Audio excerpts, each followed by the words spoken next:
По 25 снимени епизоди време е за кратка Newbies ретроспектива. Од каде тргнавме, што направивме, што се си изнакажавме, до каде стигнавме.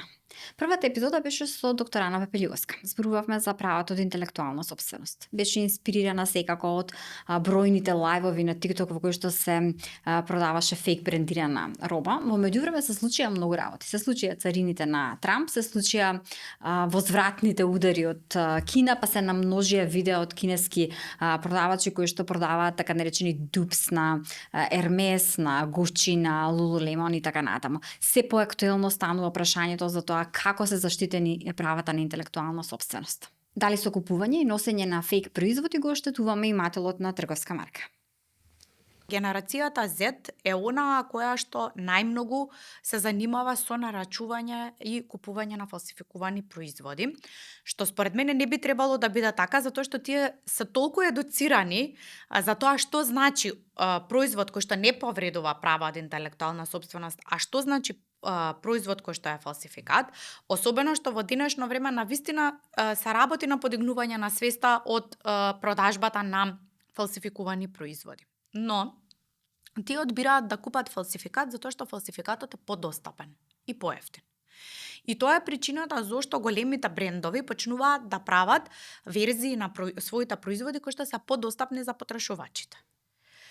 На таков начин фактички сметаат дека ќе се борат со продажбата на фалсификати. Високо развиените држави имаат воведено и онлайн мониторинг. Исто и поголемите платформи како Amazon, eBay имаат мониторинг за да се спречи таа трговија со фалсификувани производи. Се, ако зборуваме за правото од интелектуална сопственост, уште еден предизвик е што прави вештачката интелигенција во музиката. Сигурно дека се поставува прашањето кој е имателот на правото од таа музика која што е направена со можеби некакви алатки со вештачка интелигенција. За ова зборувавме со Мартин Данчев. Зборувавме за тоа колку се можности имаат авторите денес со развојот на дигиталните алатки. Имаме човече пристап до сите детали како некој создава и на некој начин инспирација да видиме дека не е тоа некоја научна фантастика дека ние не можеме. И мислам дека тоа е многу убаво. И во денешно време мислам дека друг е проблемот. Проблемот е што се можеме да правиме и сега што да правиме.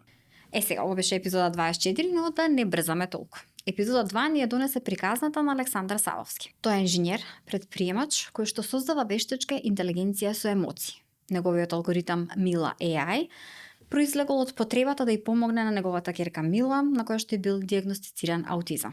И успел. Технологијата што ја развива ти има мноштво примени во иднина. Со помош на фондот за иновации дојавме некои средства и докажавме дека компјутерите може да имаат емоции.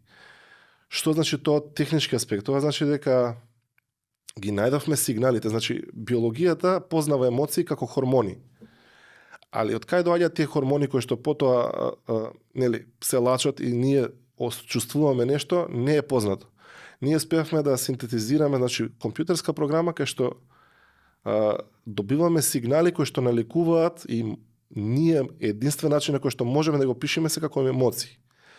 Сега тука не станува за збор за некои напредни емоции како љубов или како нешто, него ние основни емоции како страв, како внимание, како фокус, кои што се доста важни. Ваквиот брз напредок на технологијата го менува начинот на кој што се однесуваме, начинот на кој што размислуваме, начинот на кој што консумираме вести, начинот на кој што пребаруваме, можеби на Google. Токму за овие теми зборувавме со Игор Трајковски од TimeMaker. Технологијата за добро или за лошо? Го неговото размислување. Опасноста е повеќе во однос на тоа да колку моќна алатка добиваме, која што ќе биде искористена од тековните луѓе на планетава што живеат и елитиве. И сега, ако земеме дека досега сме доени до оваа точка во која што има многу простор за подобрување во однос на човекови права, во однос на загадување на околината, колку имаме свесност за тоа морално-етички, во однос на класни разлики, на богати со сиромашни. И све тоа на крај крајва се сведува на проекција на состојбата наша умствена, колку ни е гајле за тоа. Ние и до сега сме можеле да работиме на тие работи, но сме дошле до ова, дека кај што сме дошле. Сега, ако е на таа психологија човекова на планетава, ќе се додаде плюс уште, значи само ќе се амплифицира све тоа. Све до сега што било лошо и добро ќе се амплифицира. И во добра насока и во лошо со помош на оваа нова технологија. Во епизода 4, Данчо Димков ни откри како да се пензионираме на 35 години. Нормално, ако сакаме. За сите оние кои што имаат бизнис идеја, меѓутоа размислуваат дали да запливаат во предприемнички води, ова е епизодата во која што се откриваат многу тајни, се даваат многу совети и по некоја финта. Зашто имаме на финта да ја споделам, која што ми помогна мене лично да соберам храброст и да го превземам тој чекор. И поентата ни беше што седнав со сопругата и да размислуваме дали да го започнеме бизнисот, дали не, па двајца сме, па и двајца да не бидеме невработени. И едно клучно прашање фигурираше каде што е најлошо што може да се случи. И тоа, кога почнавме да го разгледуваме, као, па добро, ни треба канцеларија за 3 месеци, па ни треба 4 компјутери, па ни требаат вработени, па немаме пари за вработени, да почнеме со практиканти за да се почне од некаде. Стигнавме до некои 5-6 евра како почетен капитал. Ова сега 2015, тогаш малку поевтини беа работите. И тука ни беше добро, меѓутоа ако пробаме и видиме дека нема да биде успешно, имаме 3 месеци потоа да си најдам некоја друга работа, кредит да се врате, меѓутоа знам дека нема да бидам некој што на 70 години гледа на вести некој бизнис и вика јас ја имав истата идеја пред 2015 година, меѓутоа од пусти страв не ја почнав. Не е лесно да се има свој бизнис. Иако може би размислувањето е дека те си отворам електронска продавница, ќе си работи сама, не ми треба ни дуќан, ни вработени, ни фирма, се само ќе си функционира, не е баш така. Во оваа епизода со Марија Ристовска од Асоциацијата за електронска трговија зборувавме токму за предизвиците со кои што се соочуваат луѓето кои што отвораат e-commerce потвати во Македонија. Кои се предностите, кои се недостатоците на малиот пазар, како се прилагодуваме на влезот на голема конкуренција од типот на Тему и што се случува во e-commerce играта. Common misconception, што би се рекло, е дека продавницата, односно трговијата, човеков завршил работа, што ми отвори продавницата. Тоа е сериозно најголем челендж на нас како асоциација да ги едуцираме сите оние бизниси со кои што доаѓаме во контакт и на кои што им помагаме да отворат продавница, низ најразлични проекти. Ние им кажуваме дека всушност трговијата, ако вака звучи супер, ќе ставам неколку производи и ќе продавам, значи не е само така, тоа е буквално почеток. Штом се лансира продавницата, дефинитивно е само почеток и треба да се работи на стигнување до што е можно поголем број на луѓе и на промовирање на таа продавница. Претпоставам клиентот кој да е, не го видел потенцијалот во моментот или и денес има некои луѓе кои што немало резултати точно преку ноќ и не им се поделувало ресурси. И за бизниси требаат пари. Ако немаш пари за 2 айфони, не купувај ни еден. Ово го кажа во епизода 6 Иван Ивановски и остана жив. Следеа куп коментари и сочувувања на неговото видео. Може би заради тоа што предизвика бурни реакции по однос на тоа какви совети ни дава за инвестирање и за менеджирање на личните финанси. Имам некои интересни правила, пример, за такви работи што ги споделувам на студентите. Например, има едно правило, доколку купиш нешто, истата сума треба и да ја инвестираш. Значи, ако сакаш да си купиш, пример, iPhone 16 и 1000 евра, и 1000 евра инвестирај. Ако сакаш да си купиш кола, пример, 4000 евра, треба да инвестираш и 4000 евра. И со овој принцип доста добро функционира и малку се купува со овој принцип. Така, затоа што реално. Да, и овде е битно, значи, дали некоја работа може да си ја приуштиме или некојаш правиме лоша проценка. Например, ако немате за некоја работа да си ја купите 2 пати, значи не треба да ја имате. Аха. Да, значи, ако не можеш 2 айфона да си купиш, тогаш нема ни еден да купиш. За да имаш успех во инвестирањето, успех во водењето на сопствениот бизнис, треба да си добро организиран. Совет за самоорганизација од Милан Савов. Точно е дека размислуваш многу и мозокот работи непрестајно. Јас сум човек што сака да се организира. Значи, однапред планирам недела и ги поставам моите приоритети. Така да имам ден каде што јас размислувам на стратегија, на нови идеи, имам ден каде што размислувам за маркетинг стратегија, продажба, луѓе, значи водење на самите луѓе. И на крај на недела обавезно си правам како ретроспектива на се што ни се случило во таа недела. Така да се обидувам секогаш кога имам некои мисли, идеи, само да ги запишам и во прв слободен момент или во прв момент кога чувствувам дека има потреба нешто подетално да го разгледам, да си испланирам време и тоа да го направам. Неодминлива тема кога се работи за технологија, бизнис, предприемништво, електронска трговија, инвестирање е заштитата на податоците. Нашата безбедност онлайн или тоа cyber security перспективата на нештата. Токму поради тоа што е важно, имавме дури 2 епизоди за cyber безбедност. Важност да се гледа и во тоа дека ни го хакна акаунтот на Instagram на Newbies, па моравме да почнуваме од почеток. Одлични совети ни дадоа Јубица Крстевска и Божидар Спировски, едниот за матичниот број и неговото чување, другиот за трендот на сексторшн. Пример ми е единствениот матичен број. Пред многу години, кога работев со сега Агенција за заштита на лични податоци, тогаш имаше една голема кампања, бидејќи единствениот матичен број не е само број, туку тој во себе содржи многу податоци, односно идентификации, значи за тоа кој си, како си. Имаше голема кампања што траеше подолго време, за тоа дека треба посебно да внимаваме на единствениот матичен број, затоа што го користиме при различни идентификации, влез во системи, користење услуги и така натаму. И луѓето, после кога правевме обуки, луѓето првото на што веле, на што треба да внимавате што треба се запрашате, дали некому треба да дадете, пише МБГ. Значи, тоа само покажува дека тоа е приказна која што трае и треба да трае и дека треба постојано да бидат луѓето на некој начин алармирани дека нешто се случува. Една страшна метода која што предизвикува буквално и самоубиства е сексторшн. Уцена со снимено видео на жртвата дека во непријатна или во изложена состојба.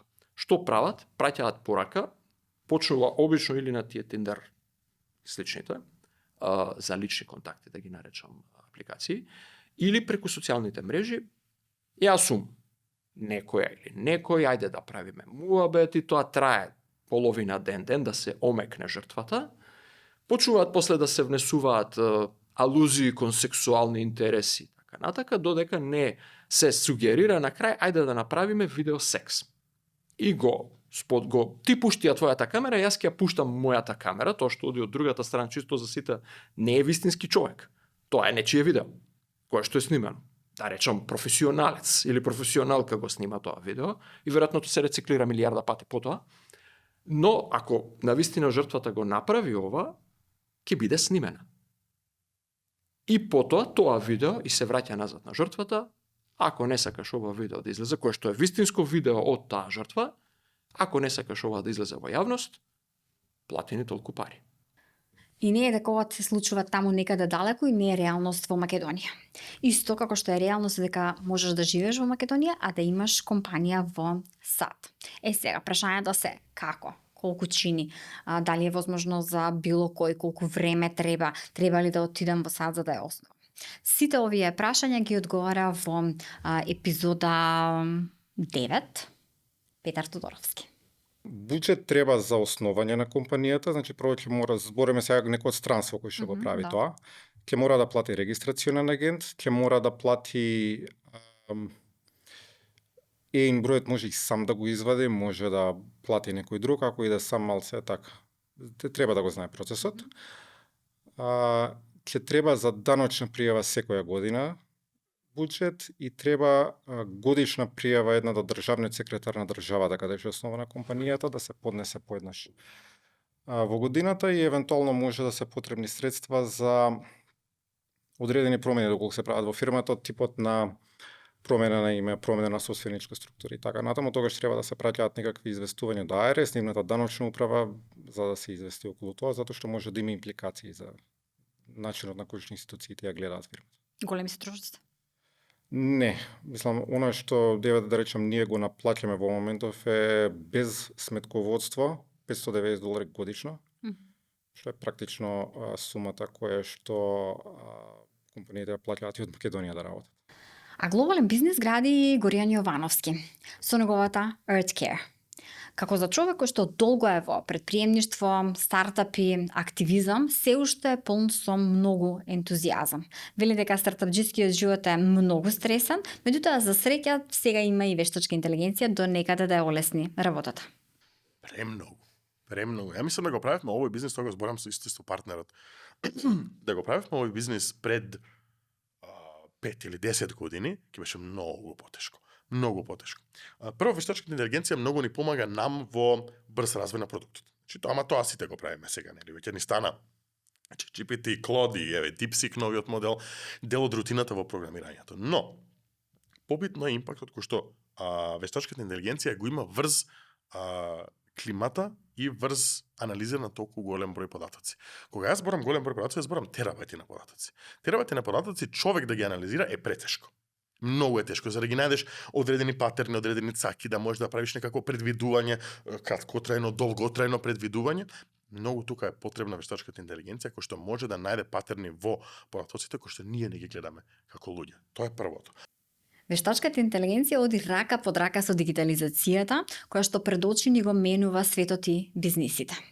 Сега, сигурно дека не е лесно да се премине од Excel на автоматизирани процеси, особено кај малите и средни бизниси. Она што го заклучува Јован Димитров од Go Digital е дека тие сепак имаат желба и работат на тоа и покрај тоа што можеби Петранка од сметководство има отпор кон промените.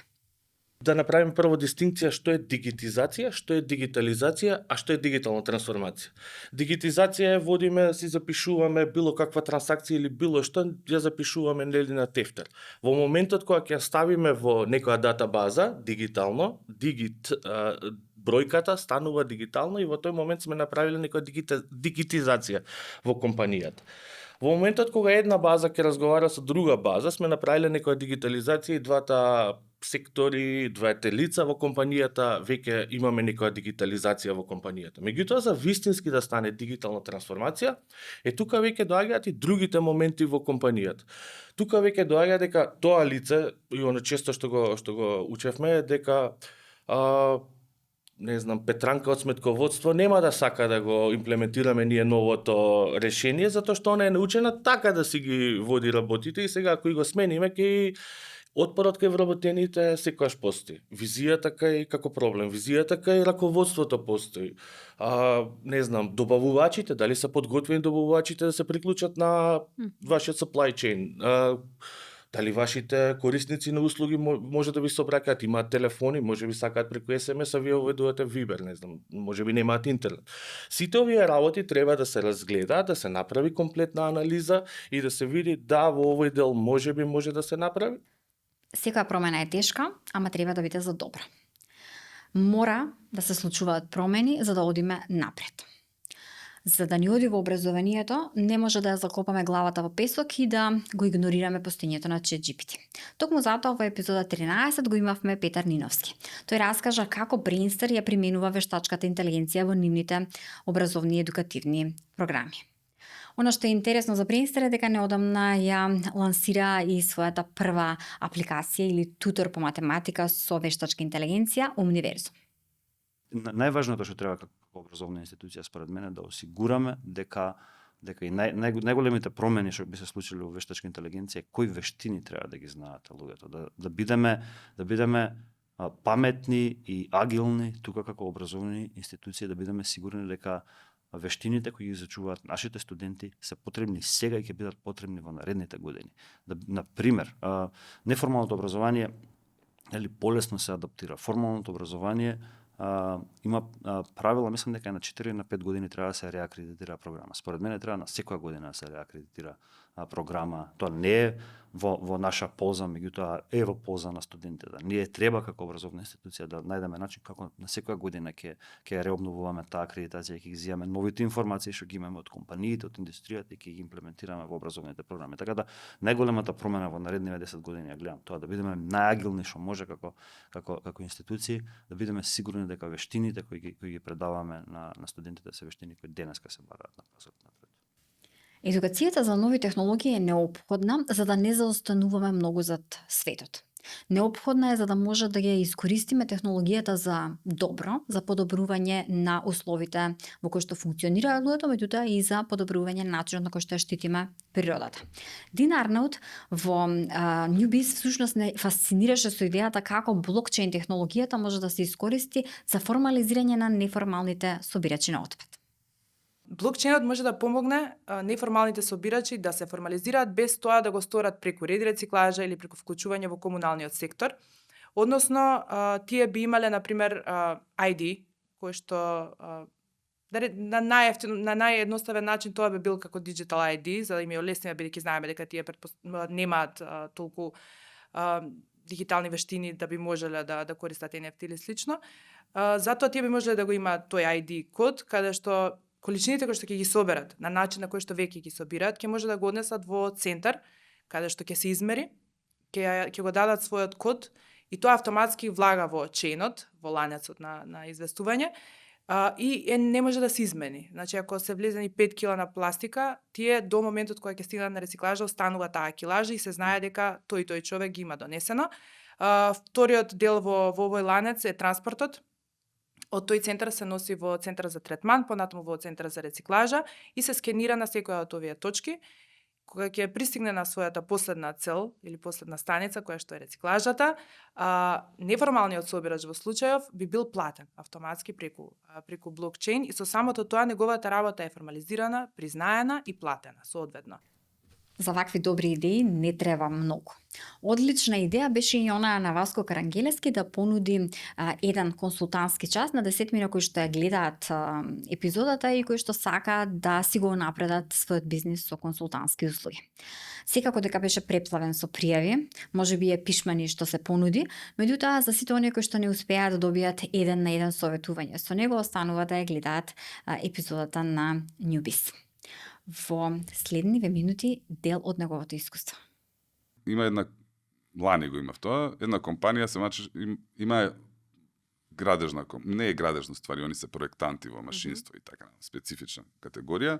Има голем број на мали проекти кај што ми требаше 4 дена да се воведат. И со еден софтвер кој што ги кошта 1,5 плата на човек годишно, они успеа да го намалат денот на воведување на проект. Во секој момент има 60 до 80 проекти, од 7 на 2 дена. Wow. И сега тоа колку е заштеда на компанијата. За тоа го воведоа. Сега се трета година веќе го користат. Неодамна разговарав, викам како го користите. Сега викам ние успеавме да отвориме и 6 нови земји благодарение на тој систем бидејќи ни овозможи контрола и на вработените и на менеджментот да имаме поголем преглед на теренските проекти. Таков софтвер пред 15 години би бил SAP или не знам Dynamics или некој си друг кој што би чинел во стотици илјади евра. Ова е трошок од $1,000 годишно, целиот софтвер за проектен менеджмент што го користат, кој што дополнително има и некои други модули како CRM, како онлайн продавници и така натаму. Зошто се важни истражувањата? Со Олимпија Заевска ја начнавме идејата за Индустрија 4.0. А со Сања Митровска продолживме да муабетиме како всушност може да се напредува како економија, како може да се етаблираме во светот преку научните истражувања, преку развојот на технологии и преку иновативноста на македонските стартапи. Таму каде што гледате пробив, тоа се акселераторите. И сега тука ние кај нас имаме некакво поимање што е тоа, мислам дека учиме повеќе од колку што знаеме, тоа е цела наука. Како се воспоставуваат, кој ги менаџира, кои се треба да бидат дел од тоа. И гледаме дека во Европа, дури и каде што имате региони кои што биле уназадени, овие акселератори им помагаат, фирмите адаптираат нови технологии и тоа јас го следев низ моето истражување. После 7-8 години гледате драстичен раст на извоз на високо напредни технологии. тоа значи дека фирмите успеале да ги внесат тие технологии кај нив. Тоа е тоа што ние треба да го правиме. Треба многу сериозно да ги воспоставиме тие акселератори и тоа не треба да биде безброј такви иницијативи. Според мене тоа за нашава територија треба да бидат 2 до 3 сериозно опремени акселератори со сериозни програми на универзитетите, каде фирмите брзо ќе доаѓаат, ќе поминуваат низ тој процес на обука, на се она што значи да ја внесат таа технологија. Веќе во 2020 во Данска се работеа на така наречени коботи. Тоа не е робот, тоа е кобот. Тоа значи робот кој што ќе примали во неколку индустрии. Го прават за да може да биде за неколку фирми решени. Ако поставиш магично прашање, добра, што би сакале? Или што е тоа за што би платиле? Тогаш можеби ќе го направиш првиот тоа што викаме пивот. А инвеститорите сакаат основач кој што има способност за пивотирање. Тоа значи не пиење на пиво, туку е прилагодување на продуктот. За пример, нема да биде чаша, ќе биде бокал за вода. Тоа е пивот. Тоа им треба. Таквите нешта, доколку се споделат со инвеститорите, помагаат за инвестиција. Дополнително, нивните искази, колку би платиле за тоа, помагаат за очекувани приходи. Да не биде од ракав толку чаши или толку бокали за вода ќе продадеме. И трето, не мора да биде произведена чашата за да вие зборувате со потенцијален клиент и тој да ви даде фидбек, информација дали го сака тоа нешто што ви му го презентирате. Може да биде дизајнирано. Добар дизајнер може тоа да го направи. Тоа ние го викаме MVP, тоа е Minimum Viable Product. Демо на продуктот, кој што може да е чисто нацртано, некаква ценовна стратегија да се тестира, значи дали луѓето би платиле и кој е фидбекот, ама не само од еден човек, него бар со 5 потенцијални клиенти. Сега и за да развиваш технологии, и за да истражуваш, и за да основаш свој стартап, неопходно ти е финансирање. Како до финансии ни откри Гого Рафајловскиот Zephyr Angels, а како на бизнис ангелите да им ја продадеш твојата идеја, не советуваше Елена Гинали. Акцелераторите и инкубаторите во принцип имаат задача да ги спремат стартапите за бизнис светот. Тоа значи дека во бизнис инкубатор или акцелератор најчесто можеш да влезеш со основна идеја, јас имам идеја за бизнис, сакам да го правам ова и ова, ајде да видиме како може акцелераторот, односно некоја програма да ти помогне. Обично тоа се програми кои што се спакувани по теми. За да не го одиш низ формално образование или да не речеме потрошиш 4-5 години сам за тоа како да се спремиш да покренеш бизнис и да работиш и да оперираш бизнис, акцелераторските, инкубаторските програми го прават тоа во еден заврзан тек. Тоа значи за некој 3 до 6, некаде и 9 месеци, ти стекнуваш знаења, стекнуваш вештини, се вмрежуваш со луѓе и добиваш некоја инфраструктура или најчесто почетен капитал, за да можеш тоа рапидно да го направиш. И всушност тоа е улогата на програмите, да го забрзаат растот на стартапите за почетниот временски период. Колку мислиш дека ти треба и како планираш да го монетизираш производот, услугата, сервисот, технолошкото решение што си го создал. И тука се гледаат првите дупки во знаењето, односно во самоувереноста. Тоа кај инвеститорот не може да помене доколку навистина сакаат да ги обезбедат парите кои што им се потребни.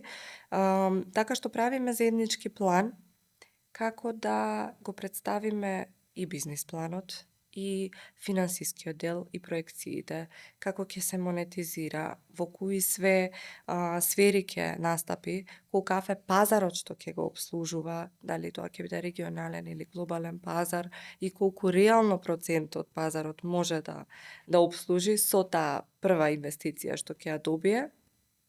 Меѓутоа во исто време, пак јас си терам на некој начин по свое и сакам да ги натарам да не станат толку зависни од инвестицијата, туку во моментот кога имаш и поограничени ресурси како во традиционалниот сектор, некако и попаметно ги користиш, пооптимизирано. Не велам не за финансирањето, апсолутно сум голем поддржувач, но велам ајде да не станеме зависни. И за напредок ти треба мајндсет или Ти треба менталитет на учење, што би рекла Ина Марковиќ од Дина. Незината приказна како се вратила од Америка за да се клонира себе си со вештачка интелигенција и да им ги реши маркетинг проблемите на малите средни предпријатија во епизода 18. Во оваа година ние имаме доста амбициозен план. MVP-то ни е скоро ќе биде готово крај на април. Више имаме waitlist објавено за сите што сакаат да бидат early adapters на Дина.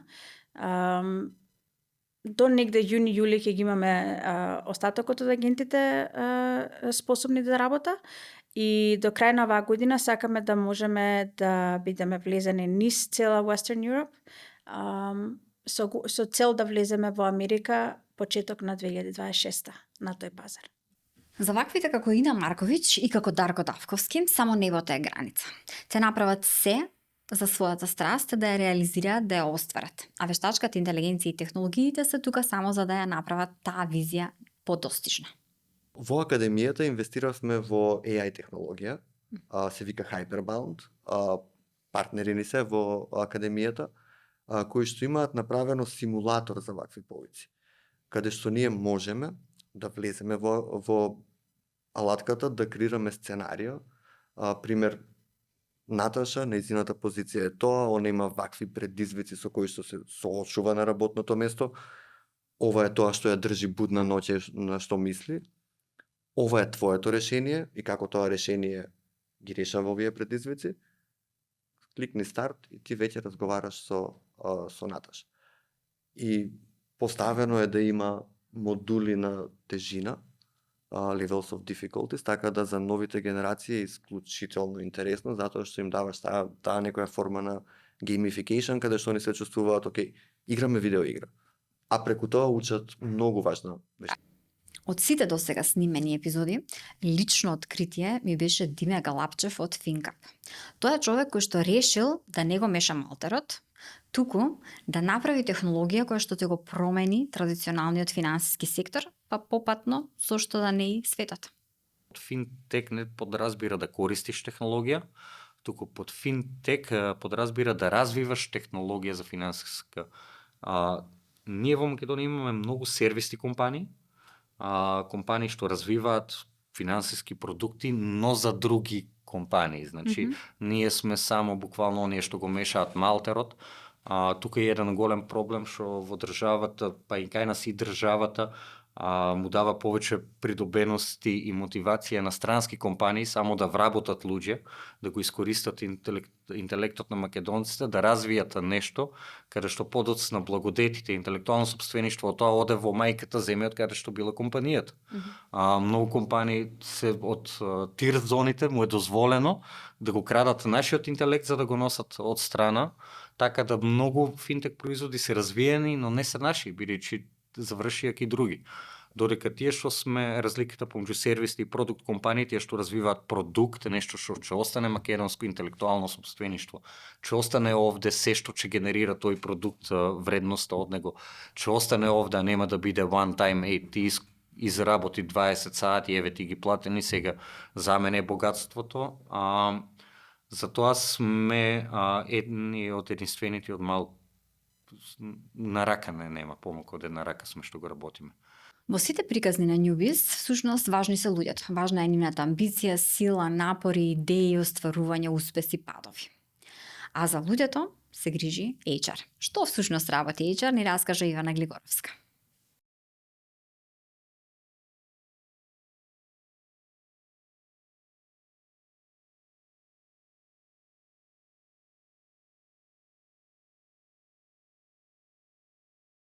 Оваа индустрија, посебно во IT делот, значи подлежи на промени, нови технологии, учење на нови технологии.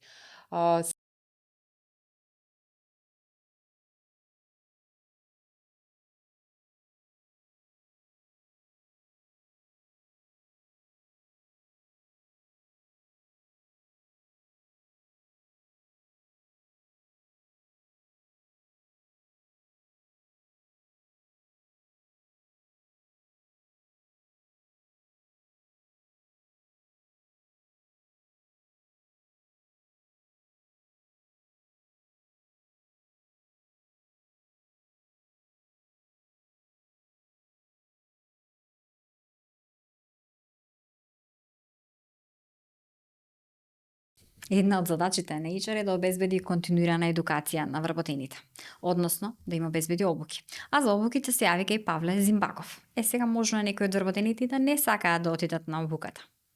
Еве нема да именувам како компанија, ама ќе кажам од која сфера беше, од една од приватниве болници, собрана група, на моје драго задоволство, цела група женска, топ 15, 16, 17 жени на обука, ама како влегувам јас во просторијата, случуваше обуката во Стопанска комора на Македонија во една од салите, како влегувам на обуката, чувствувам дека почнува да ме снемува, значи почнуваат да ме јадат од оздола нагоре, дел од озгора надоли, дека почнува да ме снемува, дури ме фати паника. Значи начинот на кој што ме гледаат, начинот на кој што ми се мрштат, начинот на кој што не ми се смеат и ред такви работи. И ја кажам добар ден, они уште повеќе почнуваат да ме јадат. И викам, чекај, дека нема да можеме да почнеме со редовното добар ден, јас сум Павле Зимбаков, денеска се собравме, не викам, мора да почнам со нешто друго. И почнем со прашање што е работава, зашто не ме сакат. Што проблем имате? Да, зашто не ме сакат. Одговорот кој што го добив беше, па зарем ние толку години, после толку години работа не знаеме како да комуницираме, зарем нас не бива, зарем нас не знам што, не знам како. Има уште многу од сезона 1, ние задоволни до сега, се надевам и вие. Поздрав!